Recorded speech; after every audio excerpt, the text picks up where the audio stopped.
everyone. Thanks for joining us. We'll maybe wait just another minute to see if other people pop in before we get started. But before we do, thanks for joining us. I know for a lot of you it's going to be your half term here in the UK. So we're really grateful that you're taking the time to join us for this webinar and get some information on teaching in Australia. This will be recorded as well, so at the end of the webinar this week, you'll be able to get a recording so that you can relive it and watch it again and just go back and kind of run through any information that you wanted to just double check on. Great. So welcome to our Teaching in Australia webinar. We host these pretty regularly in a series where we talk about different subjects, so not just kind of a general Teaching in Australia topic. We also discuss specific elements of making the journey and teaching in Australia as well. So please keep an eye on our events page too for our, other free webinars. We try to host at least one every month. So you're welcome to join as many of those as you can. And again, even if you registered and aren't able to join, you are always able to get a recording of it afterward. So to get us started, my name is Annika. I'm the Senior Global Opportunities Consultant on our global team that's based here in the UK. So I'm based in Bristol. One of, I think, a team of 5 now. We've got 3 consultants based in London. I'm based in Bristol and also Corry in Wales. So a little bit of backstory on me. I am a former teaching assistant. I'm originally from Canada and I spent a year living and working as a TA in Australia through ANZ UK. I lived and worked in Melbourne. When I made the move to Bristol in 2020, I also worked through our Bristol office as a TA and worked in autism schools here in the UK as well. So I've got kind of experience across 3 different countries. I joined the team internally in 2020. Oh, what is it? 2021? 22? I can't remember. Yeah, just about 3 years. I can't remember anymore. Just about 3 years ago, I joined the team internally, and I've been on the global team that entire time. So I've been supporting educators, also making the journey over to us. Yeah. And if we do sound alike and look alike, that is because Annika and I are sisters. So my name is Corry. I am based here in our Newport office in Wales. I've been living in the UK for about 3 years now and working on the team for a year and a half. Similar to Annika, I've also been working as a teaching assistant in our Bristol and Wales offices. So have a little bit of that classroom experience as well. But I am now supporting all of our Irish educators making the move over to Australia. So between the 2 of us and the rest of our greater global team, you've got plenty of different people to help you along your journey. Just to cover what we are going to be discussing in this webinar. As Annika mentioned, this is our more general information webinar. So this is going to just kind of go over the process for anybody making the move, the things that you are going to need to keep in mind and consider before you do make that transition over to Australia or really anywhere abroad. So we are going to be going through why move overseas, the kind of joys of doing that transition and what it can do for you as well. All of the requirements that go into teaching abroad, different things that you do need to keep into consideration in terms of life admin and paperwork and things like that as well. And then we're going to dive into more about what ANZ UK can actually offer in terms of the types of work that we do have available, the locations that we have throughout Australia as well. We'll touch on the teaching registration process. It's a big part of the transition over to Australia, so we'll go into a little bit of detail on that one as well. And then just some more general information on ANZ UK and how we get you from this webinar to into an Australian classroom. And before I forget as well, if you do have questions that pop up throughout the webinar, please feel free to enter them into the chat. We can try and answer them along the way, but we will have time for questions at the end of the session as well. Right, so a little bit of a backstory on ANZ UK, who we are, and our journey. So we started up as a business 20 years ago this year, and it started off with just two friends, one in London, one in Melbourne, sending teachers back and forth to each other. And we now have over 21 offices across the UK, Canada, America, New Zealand, Australia, Europe, and we have over 300 staff globally. So our kind of how we started was supporting teachers with making the journey. That was kind of the goal of the business initially, was that global transition for educators. So this is really who we are at the core as well, and this is kind of what is our drive, kind of what sets us apart. So now we've expanded quite a bit over the last 20 years, and a lot of our staff are ourselves former traveling educators. So we've been in your shoes, and we can help you out a lot with that journey from, a personal kind of knowledge standpoint. And our promise, what ANZ UK can offer to you as well. We do have our own Be Great values. So that stands for belief, equity, growth, relationships, and power, attitude, and team. And we really do embrace that. As a whole, both within our own team and how we support our educators as well. So we really do try and support everybody with all of our kind of experience personally, and we bring that into what we do. We really do try to provide exceptional experiences. We try and help you every step of the way. So we do provide 360 support while you are still based here at home, while you are on the move and you're traveling, once you get to Australia, and even on your way back as well. And our belief is the right educator, right place, right time. Obviously, all of you do have your own unique experiences, different qualifications, what you're looking for in a role, and we really do believe that we can find the right situation for you that's going to be the best situation for you. Lovely. So, why teach abroad? I mean, aside from, the kind of lovely part of being able to travel and things as well, it's a really good opportunity to really build your personal growth. I can tell you from my experience as well, moving to Australia, it was one of the most difficult experiences I've ever had, but it was also one of the most rewarding experiences. And I will forever encourage people to kind of take that leap as well. So it's a really good opportunity to step out of your comfort zone, build up your resilience, build up your knowledge, build up your skill set. Also gives you kind of a nice different cultural awareness. You get to learn about, even though Australia is very similar to the UK, to Canada, everything like that. It is its own, like, it's got its own culture and its own country, so it's really lovely to experience that firsthand as well. Um, Teaching abroad is also really great for your career development. Teaching abroad is really highly regarded by a lot of schools. So having that on your CV makes you a very, desirable candidate for those schools if you were to come back and everything. This can provide you with, references from, principals in the future, kind of around, if you're looking for other employment, if you come back and everything, or in a new country, you've got these really great references behind you. And it can be financially rewarding. Pay scales in other countries are different and they do vary, and sometimes other countries are stronger than others. So it's nice to also have that behind you to be able to support travels and maybe help you save and everything as well. It's also just a really good life experience to spend time abroad. I have friends still in Australia that I speak to all the time. I have friends that are, in, Canada and America that I met in Australia that, we try to see each other every few years. So I've got these really great lifelong friends that I made while I was there.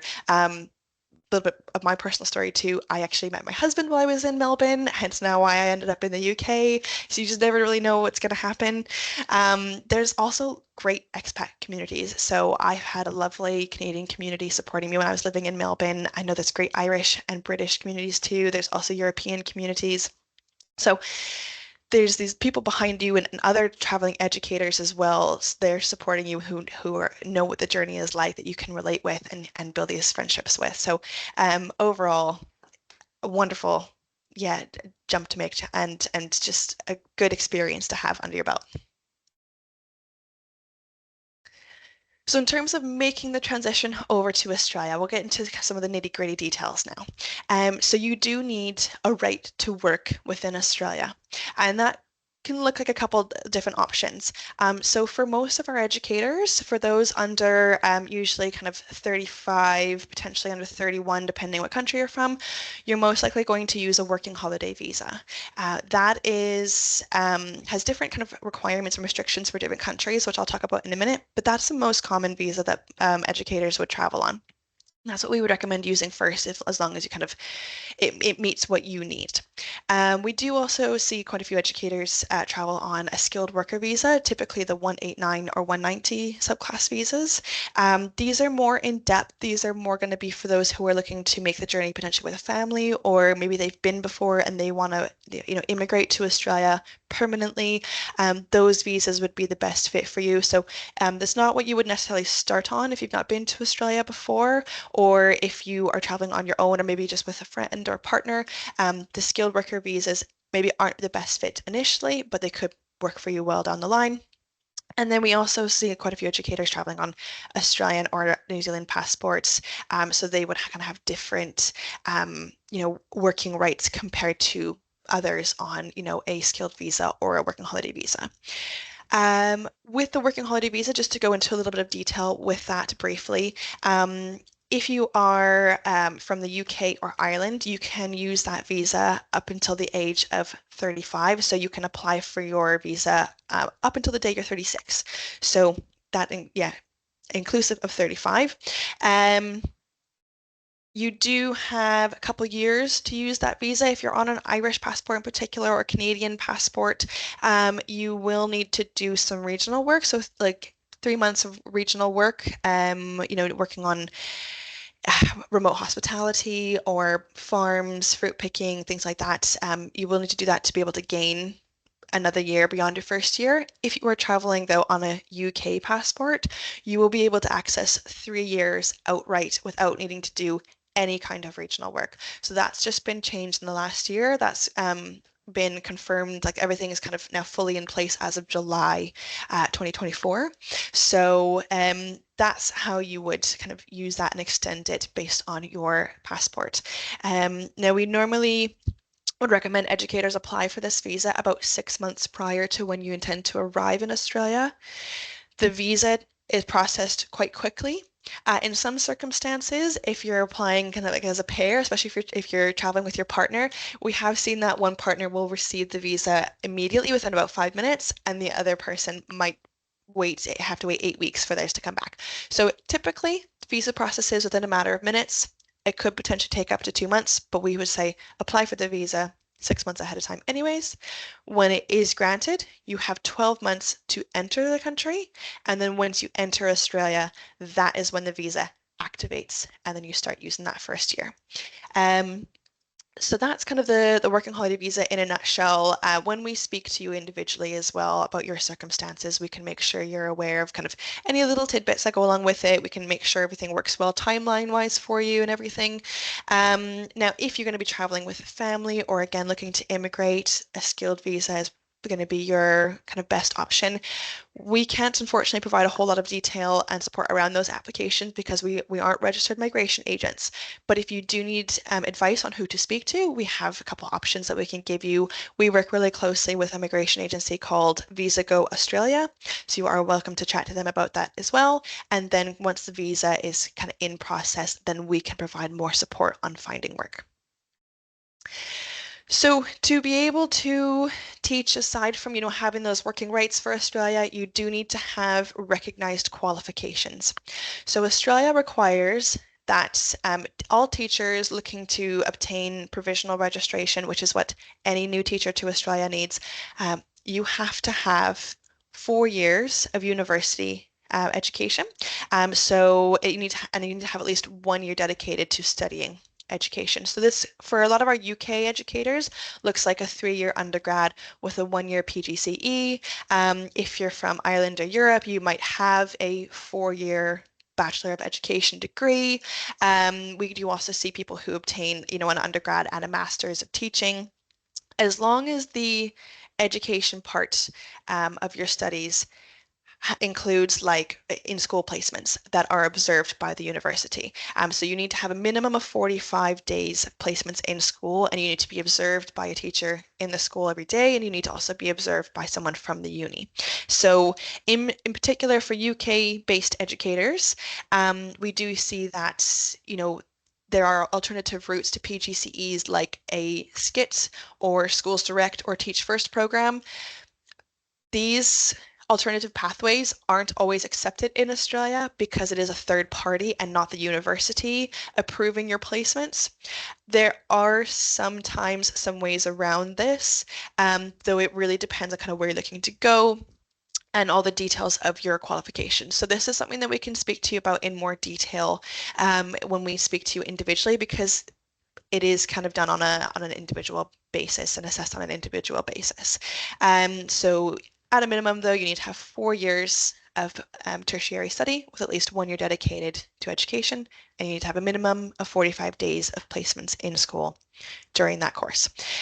You will need to make sure that your qualifications are approved by the necessary state teaching registrations, which we will talk about later on. And we can guide you on how to complete those applications.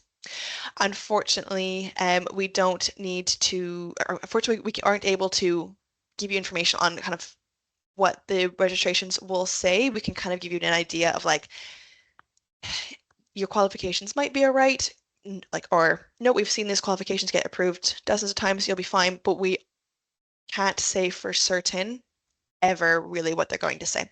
So it is always up to the discretion of the state teaching registration if you will be approved.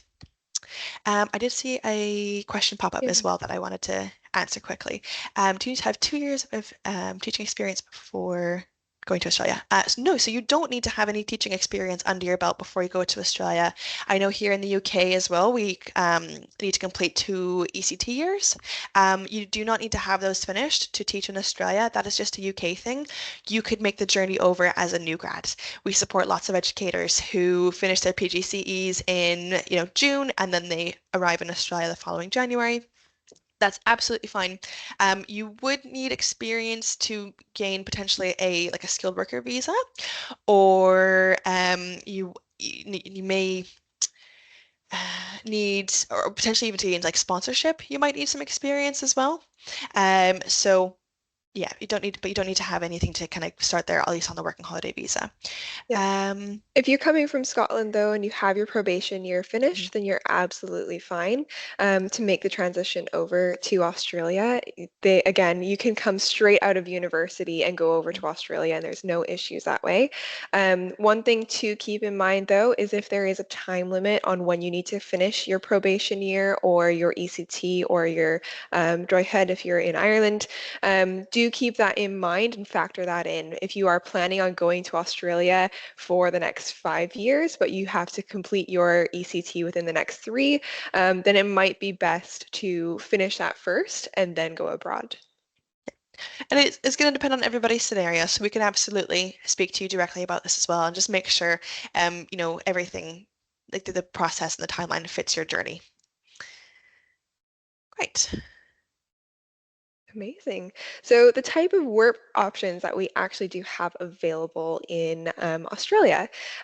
So one of the most popular options that we have available is called CRT, which is also casual relief teaching.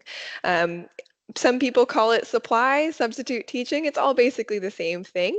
But the lovely part is that it's all organized through ANZ UK.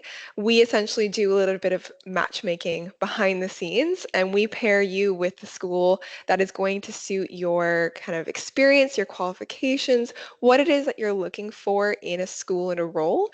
And then we'll offer those opportunities to you. But these can be day-by-day placements. They can be a couple of days. They can be a week long. Or a couple of weeks even. It's kind of varied. It definitely does change, and it's very flexible, which is why it's a really good option for most people, especially when they first arrive in Australia, because it does allow you to get settled in, and it also allows you to take time off. So if you want to say, yep, I'm booking off that Friday, I'm going to the beach instead, you've absolutely got that option to do so. You don't have to worry about kind of scheduling that as well. All of that's kind of moderated through our app that's called Ready to Work. So you are going to have a consultant who's going to be speaking with you on a very regular basis, and you can always discuss this with them. But you do also have full control over what your calendar looks like on our app. In some locations, we do have up to 5 days of work per week guaranteed. That's going to be more so in Melbourne and kind of dependent on the types of work that you are open to trying out. But especially throughout kind of terms 2 and terms 3, so from April through to September, that is a very, very busy time of year in Australia, and they are very dependent on having CRT educators over there. So there is plenty of work to be had. It is also a really good way of just building up those relationships. It's essentially like a chance to shop around. You get to try out the schools and say, I loved that one, or you know what, that one just wasn't quite the right fit for me. And again, right educator, right fit, right time. So if it's not the right fit for you, that's absolutely fine. But if it is, it does give you a really great option to progress into a more long-term role or even into one of our contracts. So we do have contracts available as well. If you are going on a more permanent residency visa option, such as the Skilled Worker 189 or 190, we can find longer term contracts available for you that could be a year in length or ongoing as well. Whereas if you are on a working holiday visa, there is a 6-month limit. So you can only be within one school for up to 6 months at a time on that working holiday visa. But we do have contracts available within that time frame. Some of these, dependent on your qualifications and your experience, could even be arranged before you arrive. So we can line up interviews, we can coach you through that process, make sure that your CV is all ready to go, and have you kind of line up those conversations before you even arrive in Australia. But again, it's also a possibility to go from starting on CRT, make sure that is a really good school for you and you really like it there, and then you can transition onto those contracts as well. Um, Contracts are also available on a part-time and full-time basis, so it doesn't have to be a full 5 days of work per week. And you are also able to kind of transition in and out of different schools as well.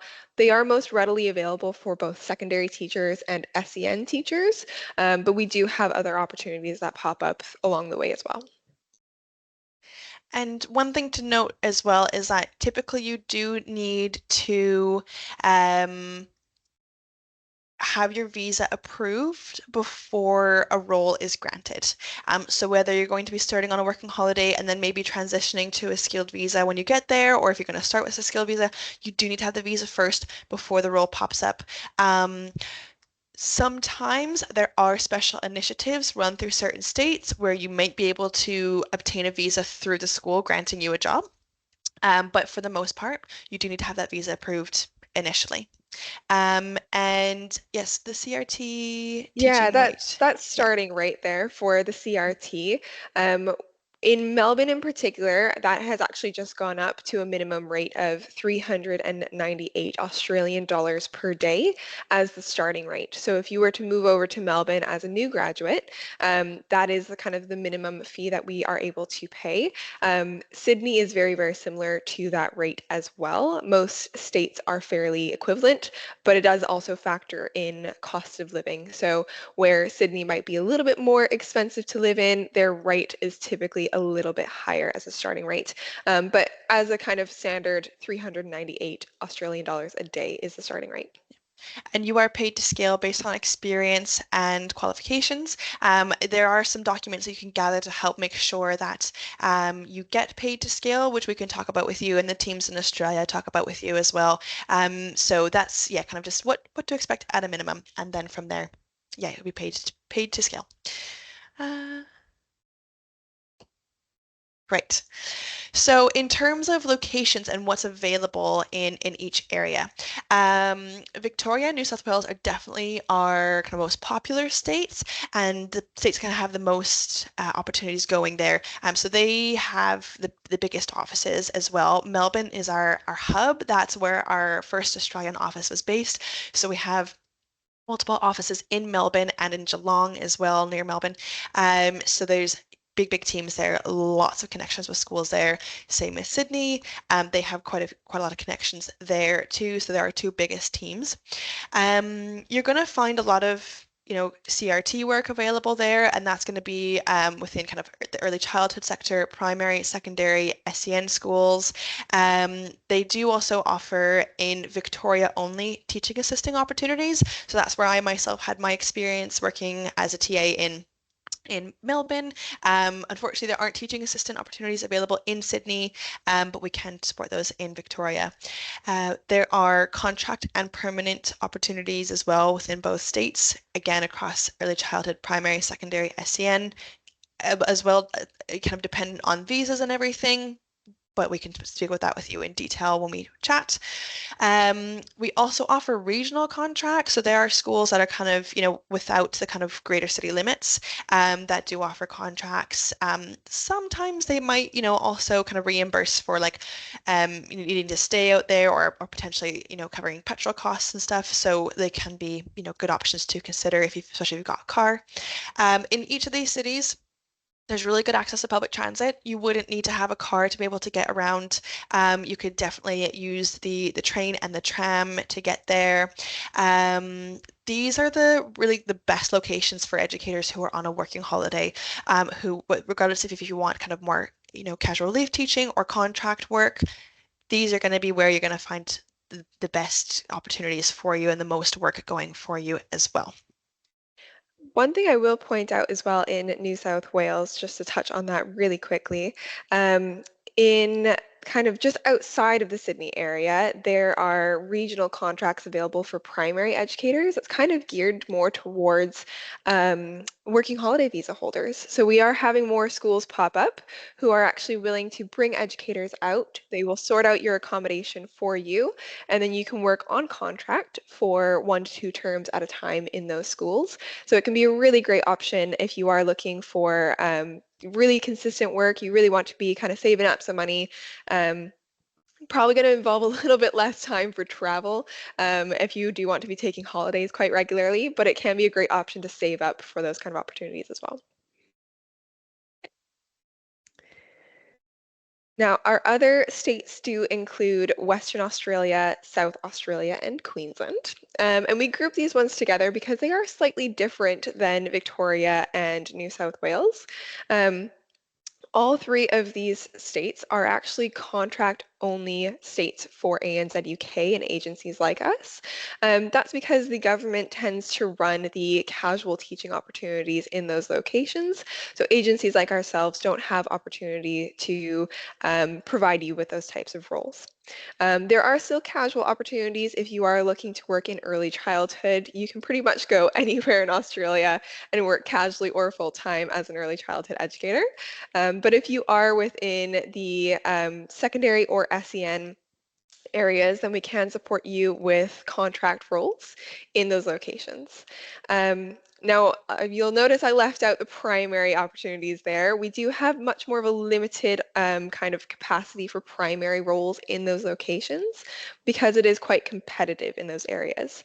So South Australia and Western Australia, so Perth and Adelaide, those are slightly newer areas for us. So we don't have as much access to the primary settings, but we are working on it and it's slowly building our way up. So things are going to be coming up over the next little while.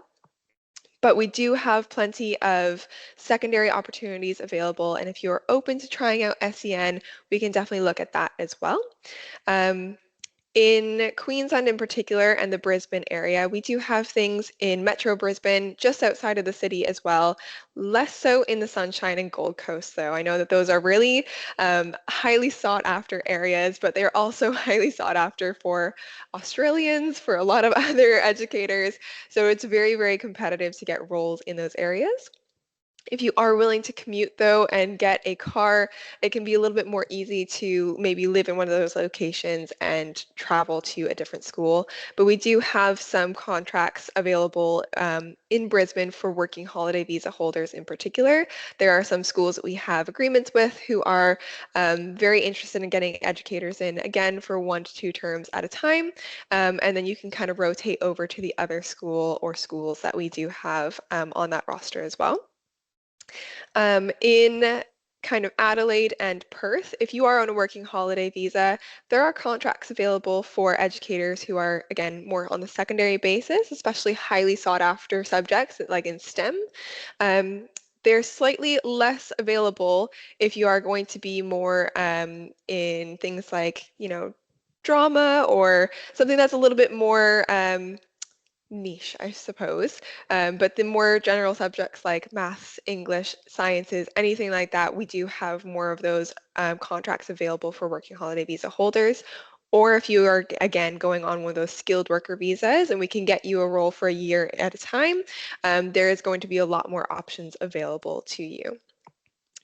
All of these locations, we do recommend having a car. Obviously, the city centers are going to have their own public transport that can be really accessible, but they are a little bit less consistent and widespread than in Melbourne or Sydney. So it is recommended to maybe even just consider getting a car to help you get around to some of these different opportunities. Right. So we're going to touch a little bit on New Zealand as well. Um, we're not going to talk a whole about it a whole lot because our support is more Australia based.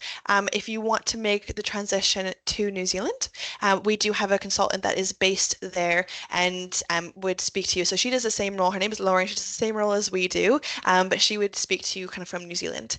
So she would have a video call with you to kind of run through all of that. So she is the wealth of knowledge around that.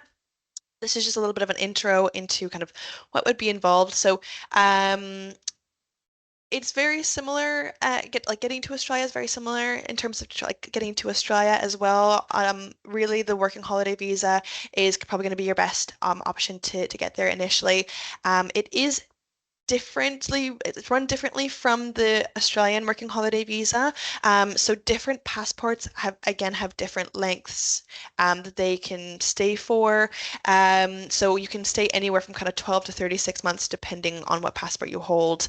It does take a little bit longer to process than the Australian working holiday visa as well. So you're looking at about typically 2 weeks for the New Zealand visa to process.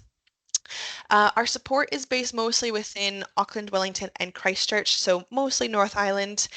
They don't have a 6-month working limit though on that working holiday visa. So if you wanted to, complete a contract for the whole year that you are there, then you can absolutely do that. It's less restrictive that way than the Australian visa as well. There are definitely kind of lots of opportunities across early childhood, primary, secondary, and SEN roles. Each city is a little bit different. So if you were going to be in, kind of Auckland and Wellington, again, they kind of have different opportunities for kind of primary and secondary as well. Christchurch is going to be more early childhood, and then again, early childhood will be across the North Island too. So each city is a little bit different. But there's generally quite a bit going for those opportunities. So you could definitely consider, spending some time in New Zealand as well, potentially after, maybe making the journey to Australia, so you could stay kind of in that part of the world.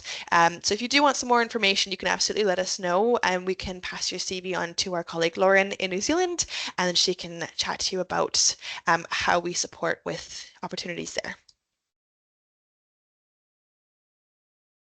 So in a nutshell, these are kind of the work options that we support with in Australia, again, depending on kind of the city and state that you're in. But we have an extensive early childhood team. Again, as Corey mentioned, there's loads of opportunities for early childhood kind of across all the states that we're based in. So you could work in Western Australia, South Australia, Victoria, Canberra if you wanted, New South Wales, Queensland. You've got a lot of options for early childhood educators.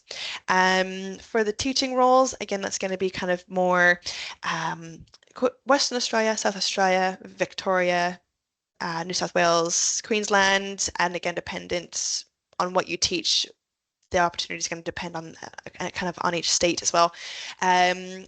We do support with support staff roles too. So like I mentioned, in Victoria, we do have teaching assisting work available. That is going to be quite heavily SEN based, but it gives you some really good opportunities to try out different settings and build up that experience. And then we also have OSH opportunities. So that is usually a kind of out of school hour care work or before and after school care. So in Victoria, that's going to be more for educators who have like early childhood qualifications, but in New South Wales, we do also can support teachers, doing some OSH work before and after school care work, potentially while your teaching registration process is. So the OSH in New South Wales is a little bit more flexible that way. Now, for educators who decide to kind of fully immigrate as well, and build up your experience teaching in Australia, and you want to kind of move into those more executive opportunities, or maybe you are kind of a head of department now, and you want to immigrate with your family and then move into executive opportunities. We do have the capacity to support with that as well. Just a note on that, if you are currently working as an assistant head teacher or a head teacher, it is a little bit tricky to go straight into a senior leadership role in Australia without having any teaching experience there. So it could be that you'll be kind of a middle leadership potentially to start with. After you build up some experience in the classroom, then you may be able to kind of move up into the senior leadership after a year or two. But we do have teams that work directly with that as well. So teaching registrations. Now this is a big one and is the actual bulk of the paperwork that goes into moving over to and teaching in Australia. And it's something that actually a lot of educators don't know about before they speak with ANZ UK. It is going to be a big factor when you're considering your timeline and how soon you are going to be able to teach, as well as even the locations as well. To start out with early childhood, it is worth noting that any level of early childhood qualification that you do hold, whether that's a level 3 or if you are a qualified early childhood teacher, then you would need to register with what's called ASIQA. They are the governing body for early childhood educators across all of Australia. So it doesn't matter where you're going, you are going to have to register with ASIQA. It's also very important to note that you will need to do that process before you can do any other teaching registration. So if you are an early childhood teacher, you will first need to gain your ASIQA approval and then also register within your state as a teacher in particular. So there are two different sides to that process, and it can take a little bit longer. The good thing though is if you're an early childhood educator, you can apply to ASIQA up to as early as like a year in advance before you arrive. It doesn't really expire the same way that the other registrations do, so you've got a lot more flexibility. You don't have to have your visa granted to apply for it either, so it's actually quite straightforward to do so and just get that done and out of the way. We really recommend making a jump on that one. It can take up to 8 weeks to process, and again, you would have to have it processed and approved to be able to submit your application to any of the actual states in particular. So it is something to make a start on earlier rather than later. Going into more of the states though, obviously on the left there we've got Victoria and New South Wales, two of our more popular locations to go to. They're very similar in terms of processing timeline, but there are some very significant differences here. With Victoria and the state registration of the VIT, that process can all be done online before you actually arrive in Australia. You can apply to that one as early as 3 months before you arrive. No earlier because you might get turned back and told to reapply later on, but you can submit that one as early as 3 months before you land in Australia and have it all processed, ready to go and approved before you do get there as well, so that you can start teaching straight away when you arrive there. That one also does cost about 191 Australian dollars to apply. So a fairly affordable one, all things considered, compared to some of the other states. Now, on the flip side, for those going to Sydney and the state of New South Wales, that process is going to be called NESA. And that one is very unique in that you do have to physically be within the state of New South Wales to start that application process. You have to have certain things organized, such as an Australian phone number and a bank account, which you can't do until you get there. And you do have to submit one part of the paperwork in person at a service center. So it does have an impact on your timeline. The whole process can take about 4 to 8 weeks to have your approval granted. So there is the possibility of being in Australia for 2 months and not being able to teach straight away. Some people are okay with this, and I absolutely recommend that if you are going to go traveling, that is the perfect time to do so. If you are on, say, like an Irish passport, you know that you want to do some of that regional work. It's a perfect time to get that done while you're waiting for your registration to come back. So it's not to say that it's going to be a hindrance for everybody, but it is something to factor in there as well. Now, on the other side, for our more kind of contract-only locations, the processes for each of those states is going to be a little bit longer. So if you are going to somewhere like Perth, you would be applying for the TRBWA. You can apply for that one up to 6 months in advance. It's recommended to have your visa granted. I do believe it's actually necessary for that process. But you can apply earlier rather than later for that one, but it is going to take you up to 10 weeks to have your approval granted. Able to do that from home here, so you don't have to wait until you're in Australia. You can apply online before you arrive, so you can have it all done and dusted before you get there. But it is also one of the more expensive teaching registration processes. It does cost 743 Australian dollars to apply to that one. Similar to that is going to be the QCT for going to Brisbane or Queensland in general. Again, you can apply about 6 months before you get there. It does take 12 weeks to process that one, partly because you are actually going to be mailing in your documents. It's a fairly straightforward process to go through. It's not too daunting for that one, but it does mean that you physically have to put your application into the post and send it off. So it can take a little bit longer for that one to come through. But again, apply 6 months in advance and have that one sorted out within 12 weeks there. Similar to both of those is going to be South Australia and the TRBSA, so the Teaching Registration Board of South Australia. That one is going to be a little bit more unique yet because, again, you do have to apply via post. Some people do actually find it easier to apply from within Australia than from abroad, but you can do it from home here as well.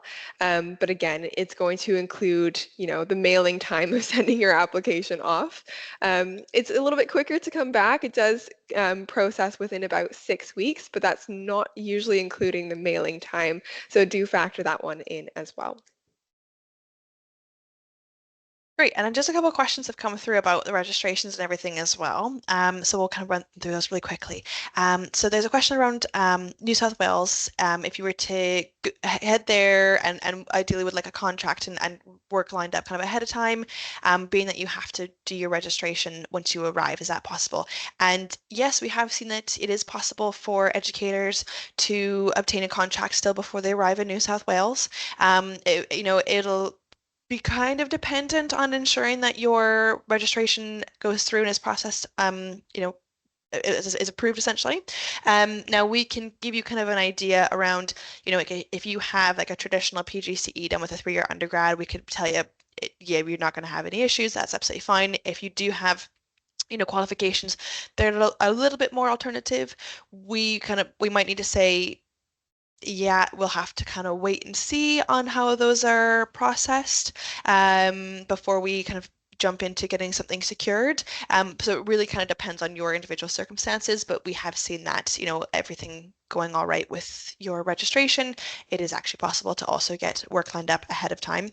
And what there they was might do, sorry, on that one, what they might do as well is do kind of request that you are within the country by a certain time so that your teaching registration is approved and completed before that contract would start. If it is something that you are looking for, to line up that contract in advance, and it is going to start at the beginning of the academic year, that last week of January, they might request that you are there 2 months in advance to make sure that your teaching registration has gone through with plenty of time to get you out to teaching straight away when that contract is meant to commence. And another question too coming through, is it possible to complete other types of work while waiting for your registration to be approved? Yes, 100%. Particularly again, if you're in New South Wales, we could try and get you out to some of that before and after school care. But if you want to do something different, you are absolutely able to find, bar, cafe, restaurant work, things like that. The working holiday visa is quite a culture there, so a lot of those kind of temporals do pop up quite a bit. So absolutely fine to pick up other types of work while you wait. With as well 3-year Bachelor of Education degrees. There are some alternative options depending on kind of when you're going to be making the journey. It is easiest to kind of speak to you directly around that because, yeah, it is, again, it's a very, very individualized process and options. So you could absolutely work as a teaching assistant. Hands down, it's probably one of the easier things to do, one of the easier options, but there may be some other things that we could explore, so we can speak to you about that directly as well. Great. Up there. So touch briefly on our resources. So we do offer, after we speak to you, we do offer state registration guides and blogs and things that help you with making that application and getting those sorted. We do give you area guides as well, which detail different areas of the cities and what parts are maybe more affordable or have different access to transit. So those really help you with when deciding to find a place to live within the city you're going to be based in. Our Teaching in Australia info pack is quite an in-depth, guide on just making the journey in general. So no matter what state you're going to, it gives you information on bank accounts and tax numbers and how to access Medicare if you're eligible for that. It gives you like the school calendar, so you know how the terms line up. So lots of helpful tips around that, which you will have access to after a direct chat. We also offer in-person events. So our team in particular hosts a lot with an influencer we've partnered with named Caroline McKenna. Her Instagram is The County Down Under, and she's an Irish teacher who taught in Sydney for 7 years. So we do a lot of events with her here on the UK and Ireland side for educators who want to meet with others before they make the journey. But then we do have welcome events particularly in Melbourne and Sydney for all of our international educators. So that is hosting Canadians, Americans, Brits, Irish teachers, European teachers, Kiwi teachers. So lots of educators coming into those welcome events. And so it's a really good way to meet up with other teachers from different demographics and locations and kind of have connections that way, which is really cool. And then we do offer 360 support. So we obviously help you get to Australia, but then if you want to kind of head back to the UK or maybe head to New Zealand, we have consultants based in those areas that can help with those journeys as well. So we do have a team based in Australia that supports specifically with making the journey over to the UK. So if you wanted some support coming back home and having a role lined up for when you arrive, they could absolutely support you with that. Included in the 360 support, again, on our side, you will always have, one of us to speak to before you make the journey to Australia. You will have an Aus consultant on the ground speaking to you before your arrival, helping you to prepare for that, and that will meet with you when you do arrive. And then you'll have that team, like the schools teams and the contract team, who are able to kind of talk to you through all the work options and what's available day to day. And they're always there, ready to take a phone call from you if you need, and you always have somebody to speak with. And it's also worth noting as well, definitely take advantage of coming back to the UK. We do have global educators based across Australia, and we can definitely put your experience to good use. A lot of our schools that we have here in the UK are really keen to have international educators or educators with international experience, which you will now be part of that group. So definitely take advantage. The fun doesn't have to stop. You can try out some of our different locations here in the UK and continue on your journey with ANZ UK. So this is the process of getting over to Australia kind of in a nutshell. This is really kind of high level, just kind of what the big steps would be. So you're going to have, an initial discussion with one of our global teams. So I think some of you have already have spoken to us. I see some familiar names. So I think some of you have already spoken to us. That is the first step. We're going to make sure that you have, everything lined up for your timeline and that you know what things need to be applied to when. Usually once your visa is then granted, we would put you in touch with a team member in Australia so that you can video chat with them before your arrival. Again, they're going to help you make sure everything's lined up for when you get there. On this side, we're also going to do some compliance for you. So we need to usually do 2 to 3 reference checks to cover the last couple of years. So when we speak to you directly, we iron out kind of what exactly we'll need in terms of that. And references are normally completed about 3, maybe 4 months prior to you making the journey to Australia, always with your permission. We never reach out to references without getting that first.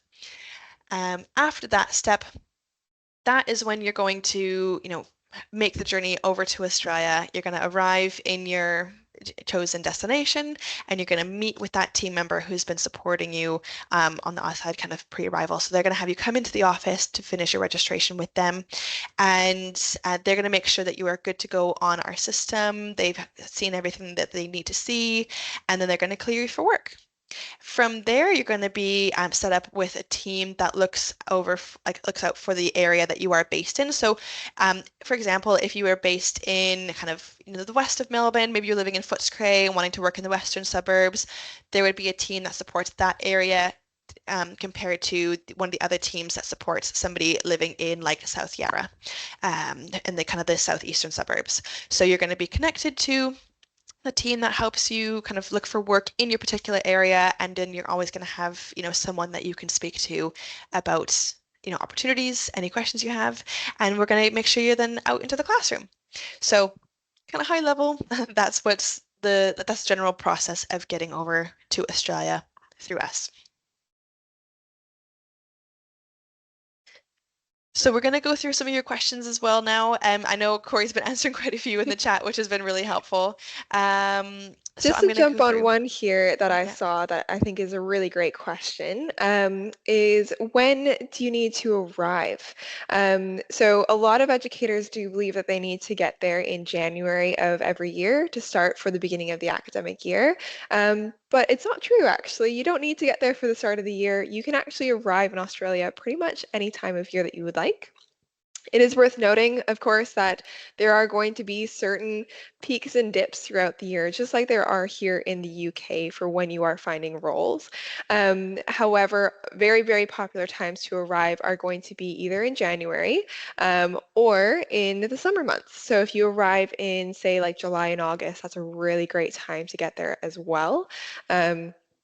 But we're actually going to be hosting another webinar next month that is specifically going to go over when and where could I teach in Australia. And it is going to talk through the timelines about how long all of this is going to take from point A to point B, depending on where you are going in Australia, as well as when the work is most readily available. So we are going to go into that in a little bit more depth. So highly recommend kind of joining us for that. Or again, you can speak to our team based off of when your visa is granted or when you're thinking of making the move over, and we can go over things that are going to be a little bit more custom to your situation. Okay. Lovely. So a couple of questions on the IELTS and things. So the IELTS is the English test that is required for some countries when applying for visas and things. So I believe you potentially need an IELTS to apply for the working holiday visa. So you would want to do that within Within a year of when you're going to be making the journey, an IELTS expires after a year. So if you need to provide that to your visa and your teaching registration, you want to make sure you're not doing it, prior to a year of when you're going to need it. So for example, like if you plan to make the journey January 2026 and apply for your registration potentially kind of, end of next year, apply for your visa in a couple of months, I would say early 2025, you would want to do your IELTS test just to make sure that doesn't expire before that gets, before when you need it. And just to Now, clarify with the IELTS as well, that is mm, not necessary for anybody coming from the UK, Ireland, or Canada. So if you are coming from an English-speaking country, you do not have to worry about any English exams. But if you do hold a passport from other countries, you may be required to provide proof of English proficiency. With completing like your NQT, your ECT, or even a PGCE while you are in Australia, unfortunately, for our UK-based educators, it's not possible to complete your ECT or NQT years while you are there. These have to be done in UK schools or British schools, and sometimes you can do them in like a British international school, but unfortunately, we don't work with those schools in Australia. So if you want to complete them prior to making the journey, then or you want to have them like done just in case you come back home, it's worth doing those prior to making the journey. And I did see a question, are we able to support them with an opportunity of to earn their PGCE while in Australia? Unfortunately, you're not really able to do that either because Australia doesn't have their own PGCE program. If you wanted to study a teaching course in Australia, you would need to do a Master's of Education while on a student visa. IPGCEs as well that are done like online, unfortunately aren't recognized as sufficient like teaching qualifications. So if you definitely, want to be able to teach in Oz, it's worth doing a traditional PGCE prior to making the journey because you can then head over to Oz straight after it's done and be able to teach. But it's not really possible to obtain that there unless you're going to study at a local uni and do a Master's of Education. Um, Um, that question there as well for primary teachers. If you are a primary teacher, but you would like to work within SEN, you are more than welcome. You do not need to have specialist SEN qualifications to work within an SEN setting. If you are primary or secondary, you are able to teach within that kind of primary mainstream or within an SEN specific setting as well. They are very open to having people come in without any actual specific qualifications around that one. However, if you are primary and you're wanting to work in early childhood, you would have to have the specific qualifications for that one. They do require that you hold a specific qualification in which you did placements through ages, I think, at least 3 through 5, but ideally 0 through 5. So they're very strict on that one. If your qualification was only primary, then you can only work within primary. Great. So we'll just do a couple more questions because we are kind of coming up to that hour mark. So keep in mind as well, you can always ask us these questions directly in a one-to-one call. So I saw some questions about secondary subjects and things. So in particular, is there work for secondary like food tech and nutrition teachers?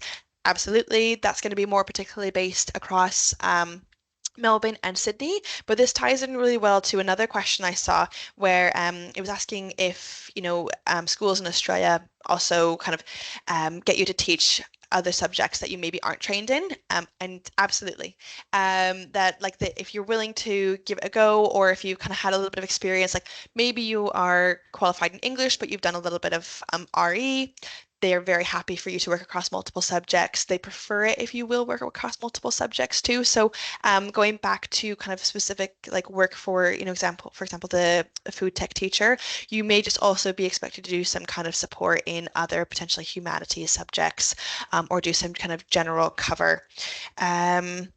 One question as well, I wanted to make sure I got to, if you are over the age of 35, unfortunately you won't be eligible for the working holiday visa. You would need to consider a skills visa, especially if you are going to be traveling with, kids and a family. So we would recommend speaking to the migration agents at Visa Go Australia.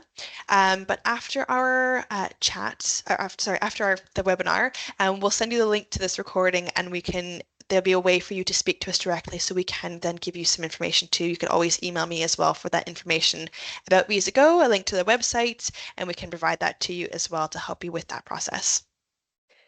Amazing. Just to cover a few of the questions as well on the teaching registration processes. I know that there's been some coming up about the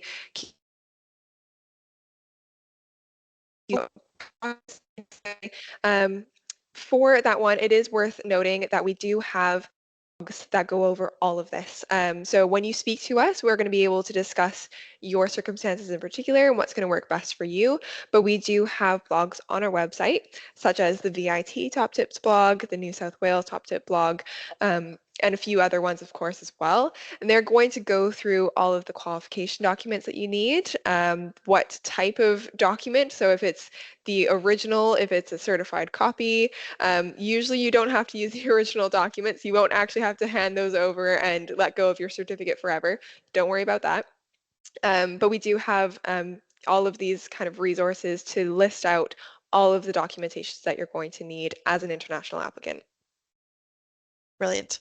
We'll leave it there for now, just because we don't want to take up too much of your time. I know time is precious, especially over the half-term breaks. So again, thank you all very much for joining us. We hope that you found this helpful. You will get the recording as well, so you can watch everything back and kind of go over spots that you wanted to re-listen to. You will also have access to some bookings links where you can book in to speak with us directly. We will kind of detail who will be best to support you with, if you're looking for more kind of long-term roles, or maybe if you're based in Ireland compared to the UK, we'll clarify all of that for you. So we're really looking forward to hopefully speaking to you all soon. We'll send you some links to our other webinars so you can join us there. But thank you again for joining us, and we're looking forward to supporting you on your journeys.